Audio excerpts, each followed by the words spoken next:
What exactly is quantum entanglement?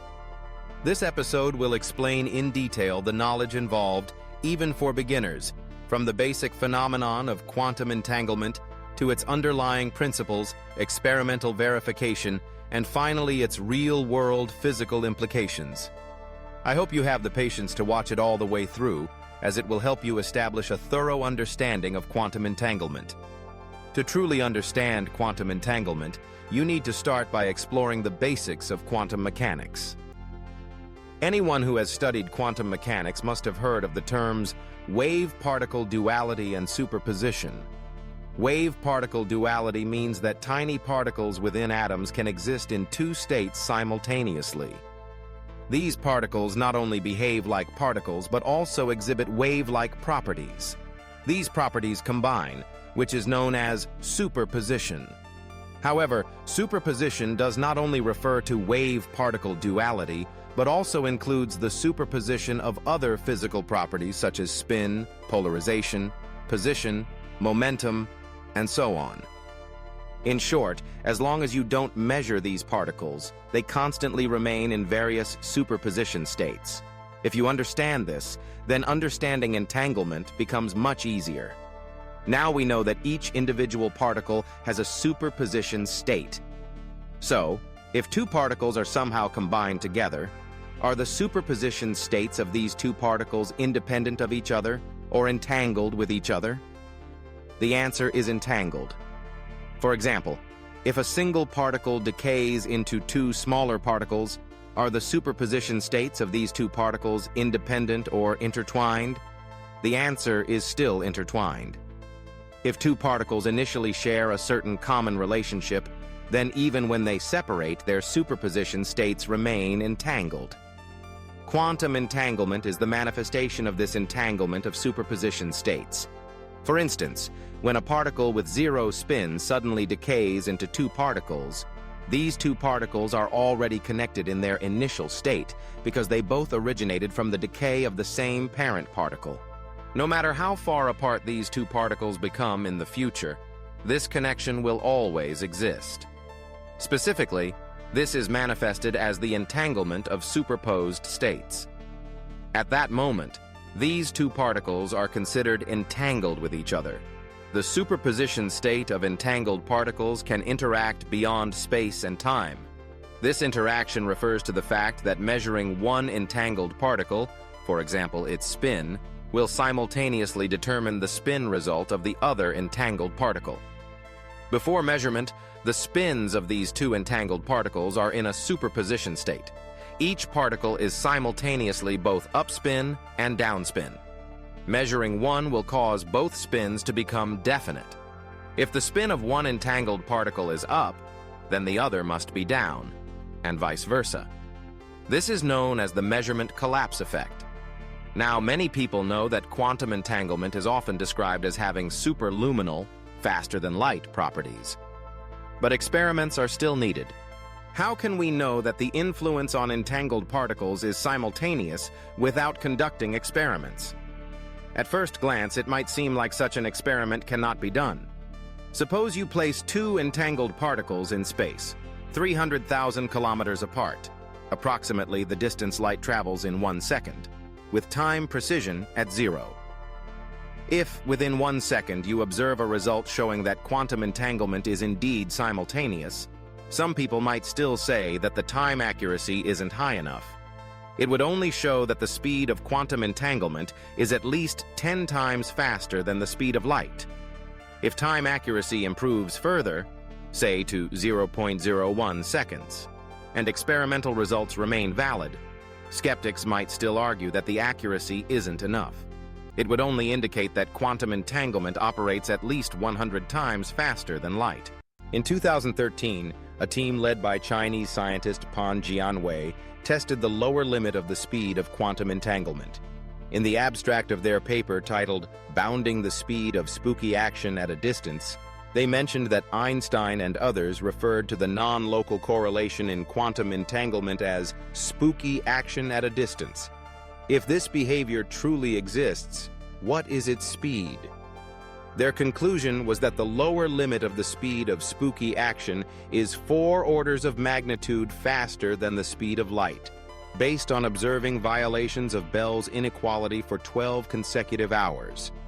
This experiment implies that, at least in terms of verification, quantum entanglement is at least 1,000 times faster than the speed of light.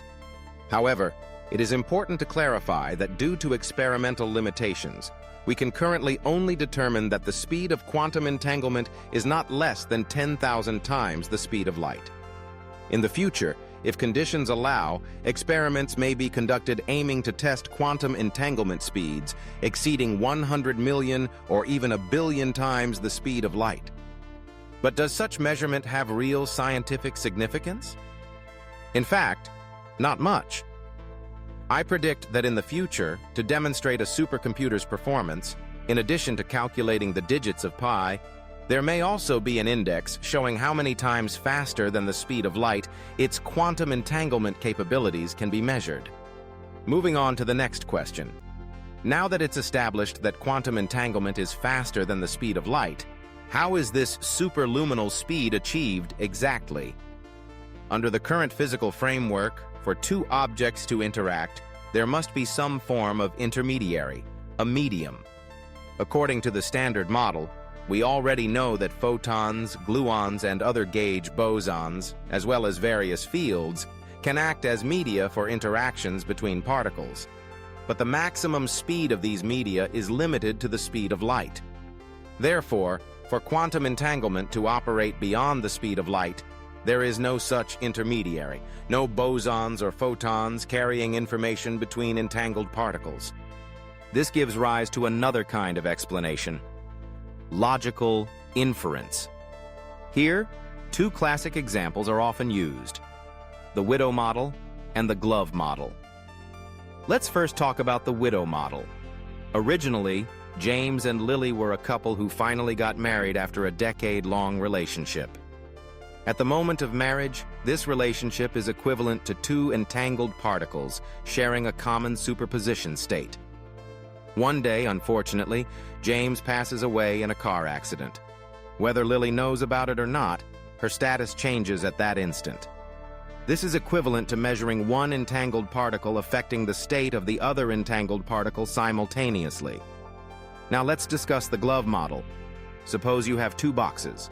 One contains a left glove and the other a right glove. Once you open one box and see a left glove, you immediately know the other contains the right glove. But in quantum entanglement, things are even stranger. If you open the first box and find a left glove, then close it and open it again. It might show a right glove the next time. Quantum entanglement behaves like that. Multiple measurements of entangled particles can yield different results.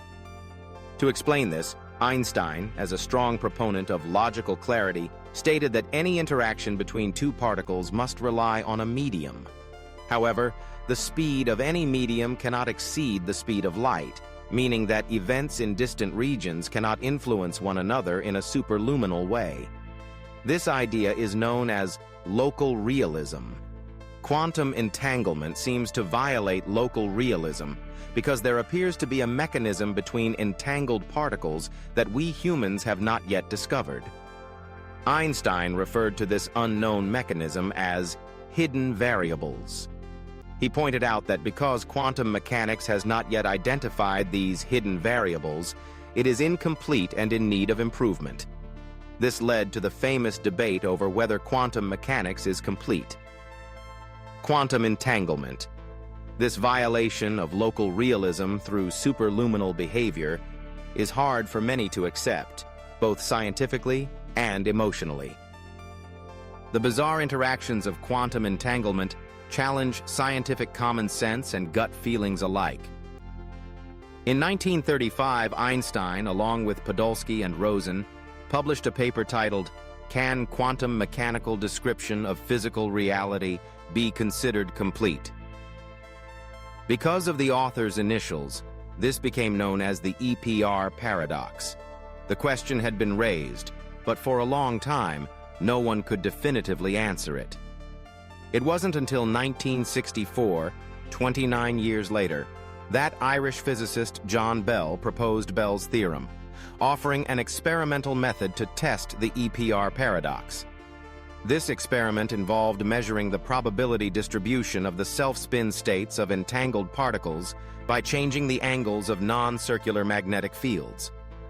If hidden variables existed, the probability of measuring entangled particles would depend on the magnetic field's angle. If there was a perfect linear relationship between entangled particles' probabilities and the magnetic field angle, then Bell's inequalities would not hold. But if hidden variables didn't exist, then quantum mechanics would be considered complete. Over the past 50 years, scientists have conducted a large number of Bell experiments. All the results pointed to the same conclusion. Bell's inequalities do not hold. Einstein was wrong. There are no hidden variables in quantum entanglement.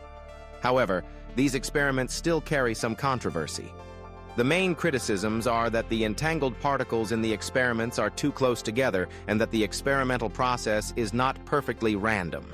To address these issues, large-scale Bell experiments involving tens of thousands of participants were conducted. Physicists weren't especially surprised by the results. The true value of these large Bell experiments was more about public science education. Many young people learned about quantum mechanics for the first time through these events. All of this leads to the conclusion that quantum entanglement, this superluminal phenomenon, does not involve actual information transmission. There is no mediator. No actual material travels faster than light between entangled particles. As such, it doesn't violate relativity. Some might still think, even without material transmission, can't information still be transmitted through quantum entanglement? For example, you might imagine encoding binary 0 and 1 using the upspin and downspin of particles. By continuously measuring many particles, you could create a sequence of up and down spin results and interpret them as binary data. The idea sounds nice in theory, but in practice, it fails. The collapse of spin states caused by measuring entangled particles is completely random. You cannot control how spin states collapse in order to encode meaningful information. Someone might suggest another method. Perhaps regardless of controlling the spin state, we can simply observe whether the spin superposition collapses as 0 or 1. For instance, if the spin collapses within 1 second, it means the distant entangled particle has been measured. If there is no collapse within 1 second, it means it has not been measured. Again, this is an attractive idea, but there's a fatal flaw. How can you tell whether the collapse occurred due to your own observation or the measurement of the distant entangled particle? This renders the approach invalid. Ultimately, we now understand that quantum entanglement cannot be explained using classical physics concepts. Everything in the quantum world is inherently uncertain and fuzzy. It's not that electron microscopes aren't powerful enough. It's that the quantum world is fundamentally probabilistic and described by probabilities, not certainties. Quantum entanglement is also a kind of fuzzy superposition state. This superposition state does not get stronger or weaker with distance. It is said that particles sharing the same superposition state are actually the same particle with quantum inseparability. The reason we find quantum entanglement hard to grasp is that we misunderstand the concept of wholeness. We can easily think of an atom as a whole, but when you magnify it, most of it is empty space. Can the atom still be considered a whole at that point? Because that gap is too small for humans to detect, we perceive it as solid. But for two entangled particles, they are originally part of one inseparable whole. The space between them may be large or small. For example, if the distance between two entangled particles is just 0.001 nanometers, that's simply a small gap. In theoretical physics, only elementary particles can truly be regarded as indivisible wholes. Since they are indivisible, how can gaps exist? That's why some physicists believe that all elementary particles are simply manifestations of the same particle in higher dimensional space. Perhaps higher dimensional space is also a reliable theory for explaining quantum entanglement. Thank you for watching the video. See you again in the next ones.